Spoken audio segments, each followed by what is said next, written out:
AOC. People love Jasmine Crockett.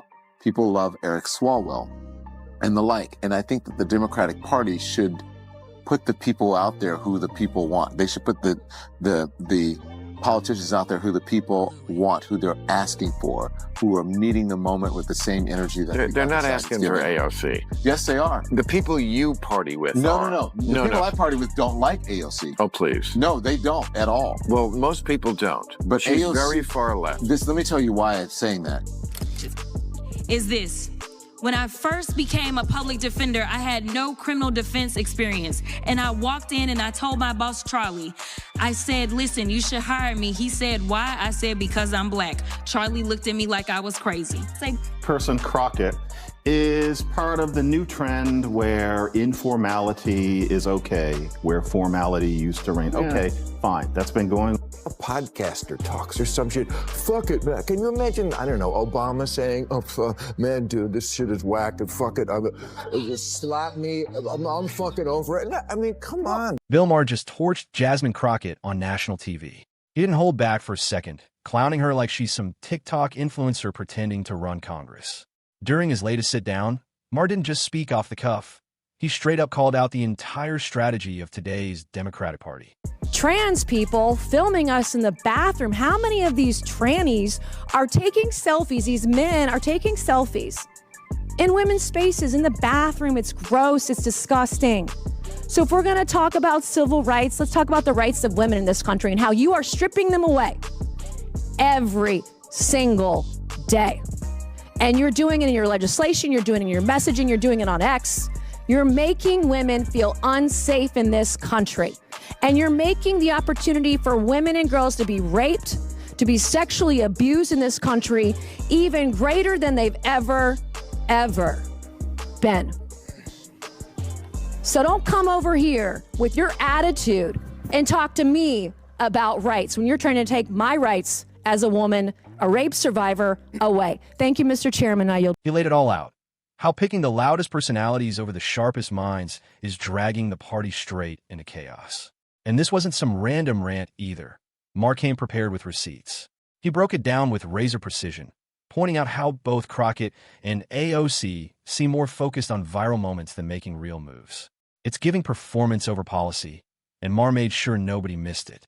How we got there, because I tried to make it clear how many civil rights, it doesn't just boil down to one conversation, but I can see that somebody's campaign coffers really are struggling right now. So she gonna keep saying trans, so that people will feel threatened. And child, listen, I want y'all to tell me whether or Do not call me a child. I am no child. I want Don't to even find start. out I am a grown which woman. of those I am 47 years emails old. I have broken actually more have. glass ceilings than you Chairman, ever I will. am reclaiming my time. You will not do that. I Order. am not a child. I am reclaiming my time. If you want to take it outside, Mr. Chairman, the committee is not in order. Order. Point of order. Order. Chair recognizes Ms. Crockett. No, point of order, Mr. Chairman. State your point. Is it allowed in the rules for a member to incite violence against another member? I mean, she wants to take it outside with... Hey, I have the First Amendment right too, and young so man. I'd like those words to be I'm not taken gonna be a down. child. I am I'm not moving gonna to be have called a those child words by taken any of down. you. I believe it's against the rules to Going incite outside doesn't violence incite against violence. another You have a member of conversation that isn't. The committee will interrupting this suspend. committee. The member will state the words he wishes taken down. But hold on. It gets even juicier. Another guest jumped in and took direct aim at Crockett. No sugarcoating, no political correctness. She called it like she saw it, swinging truth bombs left and right. Every sentence was a mic drop. No babbling, no sidestepping, just raw, clear criticism aimed right at Crockett's whole act. And when Crockett finally responds, boom, she does exactly what people have come to expect. Raises her voice, dodges accountability, and spins it all into some chaotic spectacle. This is exactly what it looks like when someone hits 40 but still thinks being loud equals leadership. It's not empowering, it's cringe. And if the Dems don't switch gears fast, this influencer-style politics might just blow up in everyone's face. Now, after all that went down, it was Don Lemon's turn to step into the ring. AOC. People love Jasmine Crockett. People love Eric Swalwell and the like. And I think that the Democratic Party should put the people out there who the people want. They should put the politicians out there who the people want, who they're asking for, who are meeting the moment with the same energy that they're not asking for AOC. Yes, they are. The people you party with No. The people I party with don't like AOC. Oh, please. No, they don't at all. Well, most people don't. But she's AOC, very far left. Let me tell you why I'm saying that. Because because people will vote for AOC and Donald Trump on the same ticket. Because they're authentic. No, because they're authentic. I don't think that Don. I think you're wrong about that. What people like about people like Trump and Fetterman is because it's irrelevant to her life. But you don't know her life. I know that being a gorgeous woman who I wouldn't even know was Hispanic in a city that has 1 million Hispanics and does not treat them badly. But that doesn't mean she doesn't struggle. That doesn't mean that she was set down. It implies it. But that doesn't mean that she was set down in a Hispanic ghetto in the Bronx and had to deal with that growing up, and that she's come from a working class family. It implies that it implies that in some way she's behind the 8 ball because of that, and it's just not true. And so I don't know if she's behind the 8 ball, but I don't think she's as privileged as many people who are in Congress right now. She's not privileged or not. She was a bartender. Yeah. So I was a delivery boy. But I'm saying sometimes, Bill, you don't agree with Donald Trump's policies. No. But that's what the people want. Some of them. Whether you like her or not, I don't like what she did with Amazon in New York. But I think AOC she's a Democratic icon. Well, she's the wrong. If you think that's the direction the country should, the Democratic. I'm not saying the policies that she espouses that's the direction, but I'm saying that you have to give the people who are out front speaking for the party, not the people who are. If you think she's evolving, yeah, she's evolving, and as we all are, and she is moving into right.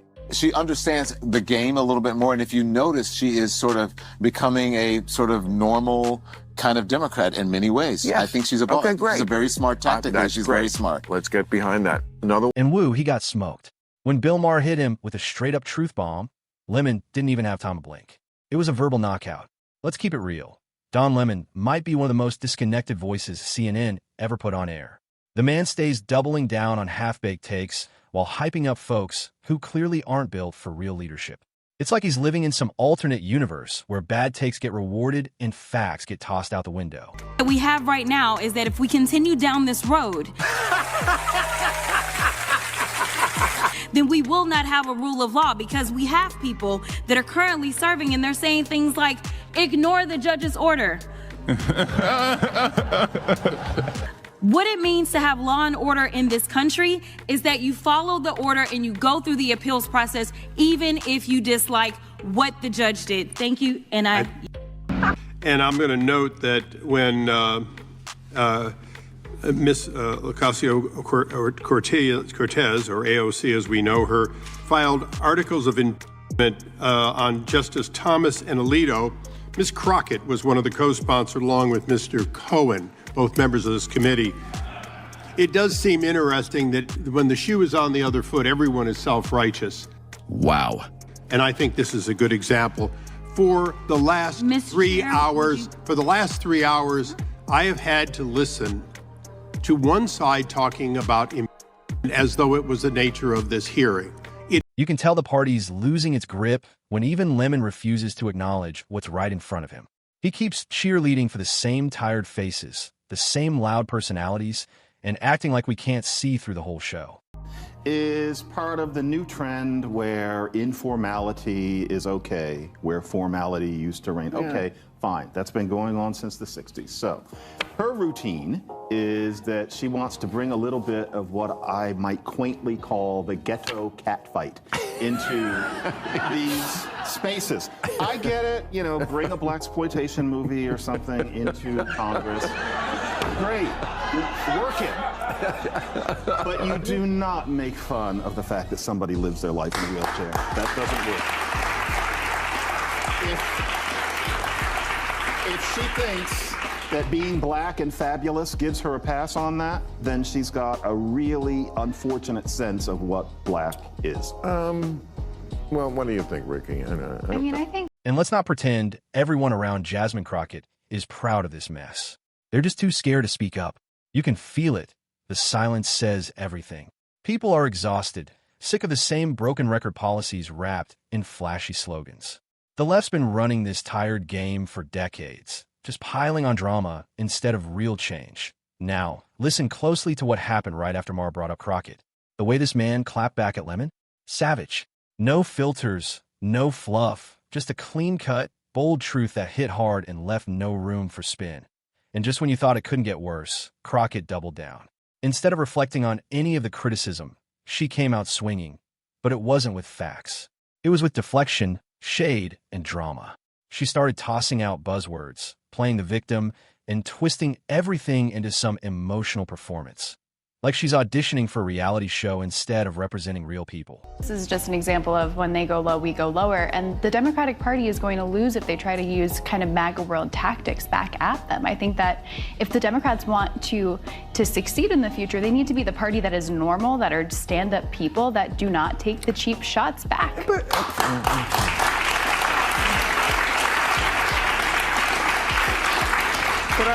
I don't know. I'm not that upset about it. I'm really not. You know why? Because I'm a big fan of Family Guy. And they have... Am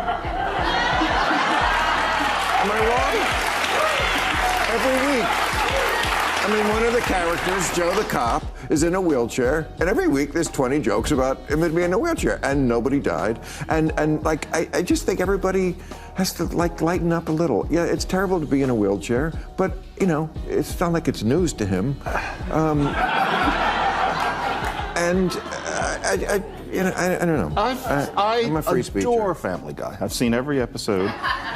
But that wasn't a cartoon. This is real life. And she was saying it with dismissive hostility as opposed to the cartoonish, we can get away with it because we're drawn. Jasmine Crockett is not drawn. And neither is Abbott. I see a distinction, although I see what you mean. Okay. Yeah. The wildest part? She brought AOC into the mess too, like they were some tag team of political influencers. Both of them trying to play the powerful woman card, but ending up sounding more like social media personalities, chasing clout than public servants actually doing the work. It's like every time they speak, it's about going viral, not about solving a single thing. Meanwhile, people are struggling out here. And this is the energy we're getting from so-called leaders? Speeches with no solutions, attitude with no answers, rage with no results. It's honestly embarrassing at this point. And Maher wasn't the only one saying it. More voices are stepping up now.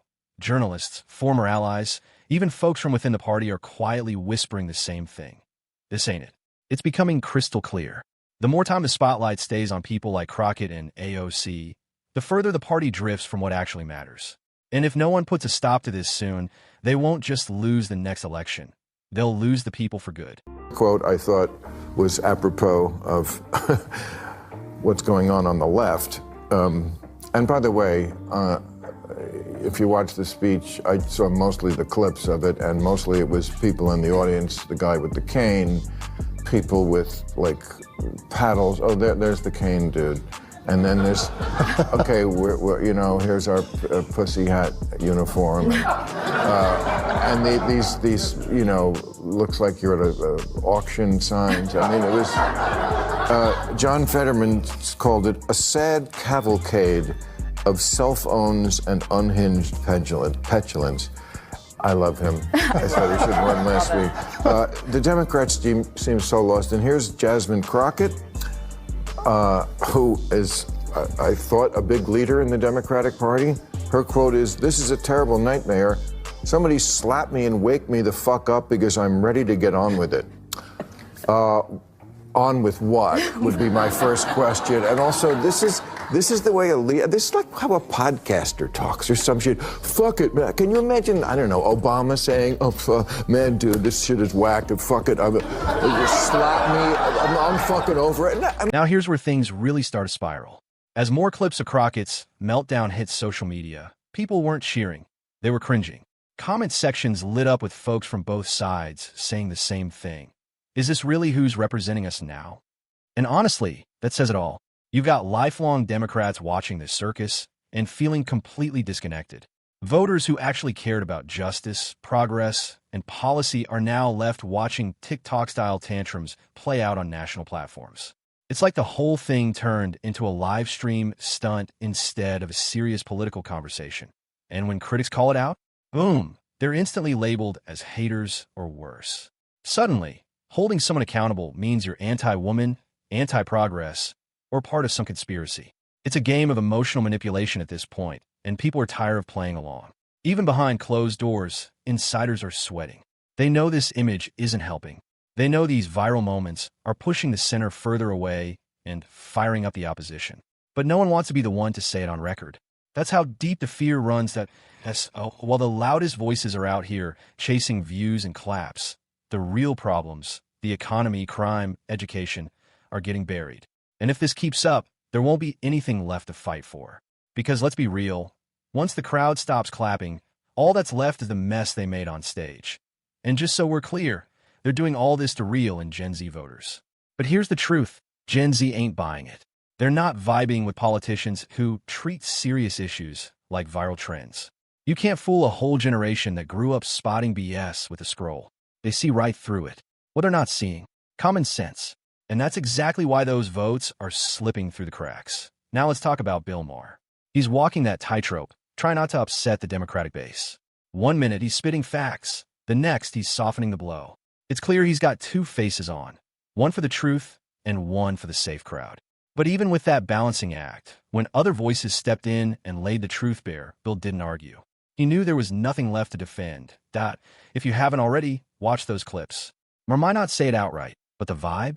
It's the beginning of the end for the Democratic Party as we know it. And on a real note, I feel for the women who wear pink, post empowerment quotes, and still stay silent when it matters most. That silence is louder than any speech, and it's heartbreaking. But hey, let's keep it going. Drop your thoughts in the comments below. If you're rocking with the truth, make sure to smash that like button, hit subscribe, and I'll catch you in the next one.